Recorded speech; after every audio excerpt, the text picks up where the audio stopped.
والله مش عارف الموضوع ده هيكمل على خير ولا لأ، ومش عارف هل هقدر استمر فيه ولا لأ. وعارف ان انا وعدتكم بالموضوع ده بقالي فترة كبيرة جدا، وبقول لكم هقرا كتاب ونتكلم عنه كده. فعشان كده هو ده الاعلان عن السلسلة ان شاء الله تفضل موجودة على بوك كافيه، يعني نواكب الترند ونسميها بودكاست وتبقى حاجات عن الكتب. هو بودكاست هنتكلم فيه عن الكتب، ممكن يبقى شرح، ممكن يبقى تلخيص، ممكن يبقى حاجات كتيرة.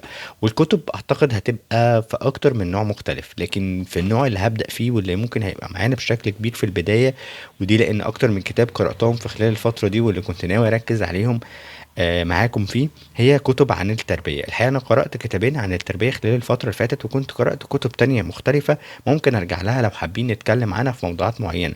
وطبعا لو حابين كتاب معين إن احنا نتكلم عنه ونلخص أهم أفكاره أو نشرح أهم أفكاره، طبعا سيبولي تحت في التعليقات.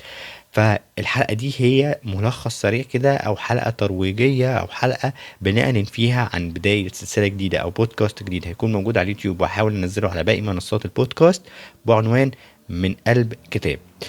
السؤال اللي عايز اساله لك بقى، لو انت مهتم ان انت تسمع الحلقات دي، هل تحب انها تكون حلقات طويلة ولا تكون انها حلقات صغيرة؟ يعني بنتكلم مثلا حلقات من 10 دقايق ل20 دقيقة، او حلقات اكبر من كده، او حلقات اصغر من كده. سيب لي تحت في التعليقات رأيك، وقول لي هل تحبها بشكل عامل ازاي. وهنبدأها ان شاء الله، وهتكون اول حلقة معانا هتنزل في اول يوم جمعة بعد الاعلان عن الحلقة دي ان شاء الله. اشوفك على خير في اول حلقة من حلقات من قلب كتاب.